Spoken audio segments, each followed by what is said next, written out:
আজকে যে আমরা কর্মসূচি দিয়েছিলাম লকডাউন, এই কর্মসূচিতে আমাদের আওয়ামী লীগ এবং সকল সহযোগী সংগঠন, বাংলাদেশের কৃষক, শ্রমিক, দিনমজুর, রিক্সাওয়ালা, খেটে খাওয়া, এমনকি বুদ্ধিজীবী বা ব্যবসায়ী, আমাদের বিভিন্ন শ্রেণী পেশার মানুষ সকলেই সমর্থন দিয়েছে।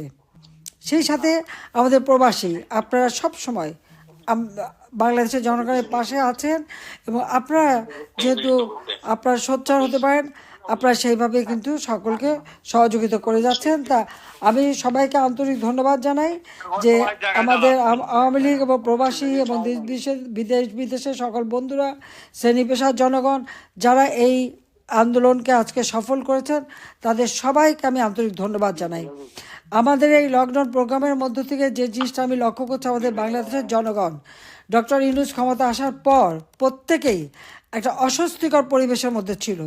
ন্যায় বিচার নাই, আইনের শাসন নাই, জনগণের কোনো নিরাপত্তা নাই, প্রত্যেকটা জিনিসের দাম বেড়ে গেছে, মাথাপিছু আয় কমে গেছে, ইন্ডাস্ট্রি বন্ধ, লক্ষ লক্ষ শ্রমিক বেকার, কৃষক চাষ করে উৎপাদিত পণ্যের ন্যায্য মূল্য পায় না, ছেলেমেয়েরা লেখাপড়া করতে পারে না।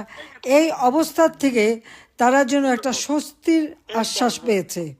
কাজে এই আন্দোলন আমাদের অব্যাহত থাকবে যতক্ষণ পর্যন্ত না আমরা গণতন্ত্র পুনরুদ্ধার করে জনগণের ক্ষমতা জনগণের হাতে দিতে পারবো। সকল বন্দীদের মুক্তি দিয়ে তাদেরকে যে মিথ্যা মামলা দিয়ে হয়রানি করা হচ্ছে তা থেকে তাদের মুক্তি দিতে পারবো। বাংলাদেশকে সন্ত্রাস জঙ্গি মুক্ত করে বাংলাদেশের মানুষের জীবনের শান্তি নিরাপত্তা আবার আমরা ফিরিয়ে আনবো। কাজে এই আন্দোলন আমাদের অব্যাহত থাকবে যতক্ষণ পর্যন্ত না আমরা গণতন্ত্র পুনরুদ্ধার করে জনগণের ক্ষমতা জনগণের হাতে দিতে পারবো। সকল বন্দীদের মুক্তি দিয়ে তাদেরকে যে মিথ্যা মামলা দিয়ে হয়রানি করা হচ্ছে তা থেকে তাদের মুক্তি দিতে পারবো।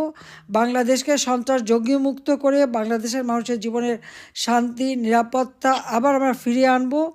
বাংলাদেশের আর্থ সামাজিক উন্নয়নে কাজ করে দেশের মানুষকে আবার একটা উন্নত জীবন দেব, যেখানে মানুষ শান্তিতে বসবাস করবে, সুন্দরভাবে জীবন পাবে। সেই লক্ষ্য নিয়েই আমাদের আন্দোলন। এই আন্দোলনকে সফল করার জন্য আমি দেশবাসী এবং আপনাদের সকলকে আন্তরিক ধন্যবাদ জানাই। তবে আজকে আপনারা যে এই শীত অপেক্ষা করেও যে আপনারা এখানে প্রতিবাদ করতে এসেছেন, সেই জন্য আপনাদের সবাইকে আমার কৃতজ্ঞতা জানাচ্ছি, ধন্যবাদ জানাচ্ছি।